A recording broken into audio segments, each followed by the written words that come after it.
কে আছে সব কিছু সেট আপ ওকে, কিন্তু স্যামসাং ফোন অর্ডার দিতে পারে না। এফআরপি কিভাবে রিমুভ করা লাগে এটা অর্ডার দিতে পারে না।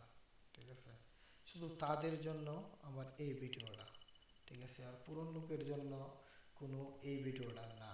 ঠিক আছে, আচ্ছা তাই আমি নতুনদের জন্য যখন ভিডিওটা তৈরি করছি, আমি প্রথমত আমি ব্রাউজারে গেলাম।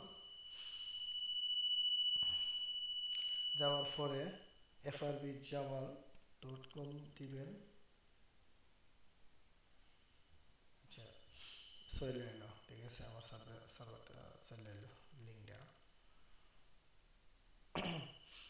আমার এই লিঙ্কটা হচ্ছে আমার টেলিগ্রামের। ঠিক আছে, আমি যখন প্রতিনিয়ত যখন আপডেট কোনো কিছু টুল আসে বা সার্ভিস আসে, আমার টেলিগ্রামের সাথে আমি কিন্তু এটা আপডেট দিই। ঠিক আছে, এই টেলিগ্রামের সাথে যোগাযোগ লাগবেন আর যুক্ত হবেন, প্রতিনিয়ত নতুন নতুন আপডেট পাবেন।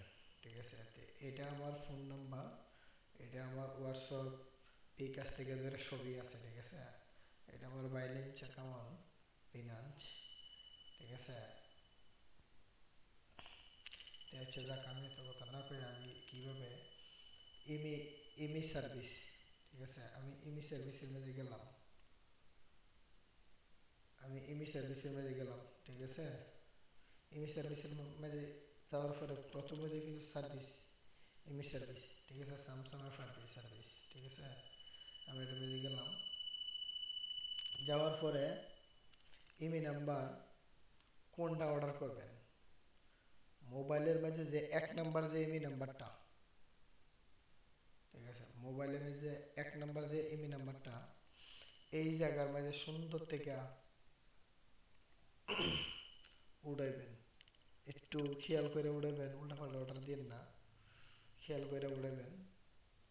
উড়াইবার পরে অর্ডারটা এই জায়গায় দিবেন। ঠিক আছে, এটা কিন্তু আমার ইমি নাম্বার না, অনেক বেশি হয়ে গেছে, 15 থেকে বেশি হয়েছে গা। ঠিক আছে, অর্ডারটা দেওয়ার পরে 2 মিনিটের ভিতরে ফোনটা সাকসেস হইব। ঠিক আছে, আচ্ছা এটা যেভাবে করছি এই নিচেরটাও এভাবে করবেন, এভাবে সেম, কোনো ইয়া নাই। ঠিক আছে, সেম। আর ট্যাবলেট ফোনের জন্য এটুই, এ সার্ভিসটুই। সিরিয়াল নাম্বার, সিরিয়াল নাম্বারটা দিবেন। ট্যাবলেট ফোনের যেটির মাঝে কোনো সিম নাই, ইমি নাম্বার নাই। ঠিক আছে, যে ট্যাবলেট ফোনের মাঝে কোনো ইমি নাম্বার নাই, ইডির জন্য শুধু সিরিয়াল নাম্বারটা দিবেন। ওকে, কোনো সমস্যা নেই।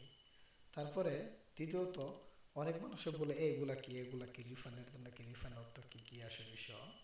ঠিক আছে, এটা কিন্তু সবাই বুঝে না, শুধু এটা শিখলে কিন্তু এটা বুঝে না, এমনও অনেক মানুষ এইটা বুঝে না। ঠিক আছে, এটা হইলো কি, যখন এটার মধ্যে অর্ডারটা দিবেন আপনার ফোনটা কাজ হয় নাই।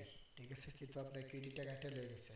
ঠিক আছে, ক্রেডিটটা কাটে লেগে গেছে, আপনার কাজটা হয় নাই, সাকসেস হয় নাই, কিন্তু সাকসেসও দেখাইছে, টাকাও কেটে লেগে গেছে, আপনার ফোনটা হয় নাই। তারপরে একটা ভিডিও তৈরি করবেন, ভিডিওটা ইম্পর্টেন্ট, খুব ইমার্জেন্সি। ভিডিওটা তৈরি করে লাগবেন, আবার লাগতে পারে। ঠিক আছে, যখন এটার মধ্যে অর্ডারটা দিবেন, আহ, এটার মধ্যে অর্ডার দেওয়ার পরে রিফান্ডের জন্য এটার মধ্যে অর্ডার দিবেন।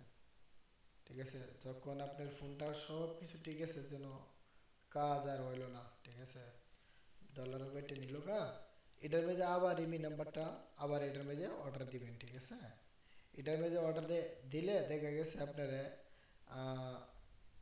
1 থেকে 12 ঘন্টার ভিতরে আপনার এটা রিফান্ড হইব। ঠিক আছে, আর যদি রিফান্ড না হয় তে আপনার যে ভিডিওটা করে লাগবে, ভিডিওটা আমার এই নাম্বারটা দিয়ে আমার নাম্বারে সেন্ড করবেন। ঠিক আছে, শুধু ভিডিওটা সেন্ড করবেন। ঠিক আছে, এটার সাথে আরেকটা ফোন লাগবেন বা বাটন ফোন লাগবেন, দুইটা টাইম দেও সহকারে মানে ইয়াটা করবেন। বাট ভিডিওটা এভাবেও করতে পারেন, এই যে অর্ডারটা আছে না, এটা অর্ডারটা এভাবে সামনে লাইকা, মোবাইলটা সামনে তোয়া, এটার সাথে তোয়া, এই অর্ডারটাকেও যখন ভিডিওটা করবেন, যেন অর্ডারটাও দেখা যায় আপনার মোবাইলের যে স্ক্রিনের যে ইমি নাম্বারটা স্টার হ্যাশ দিয়ে এভাবে আনবেন, স্টার হ্যাশ সিক্স দিয়ে যখন আনবেন স্টার এভাবে দেওয়া আনার পরে যে ইমি নাম্বারটা শো করবো এই ইমি নাম্বারটা আবার মোবাইলের মধ্যে একসাথে লাইকা একটা ভিডিও তৈরি করবেন। ঠিক আছে, দেখা গেছে 100% আপনার ডলারটা আবার রিটার্ন আইব। ঠিক আছে, এভাবে রিটার্ন আইব, এটা দেওয়ার পরেও রিটার্ন আইব। ঠিক আছে, এই রিফান্ডের মধ্যে জমা দিলে রিটার্ন আইব। বাইসার যদি না আসে তাহলে ওই ভিডিও বানাই দিব, ভিডিওটা আগে থেকে সবসময় বানাই লাগবে না, কোনো সমস্যা নেই। ঠিক আছে, তে আমি মনে হয় বুঝাইতে পারছি। ঠিক আছে, আর যদি না বুঝেন আবার নতুন করে আবার একটা ভিডিও বানাবো।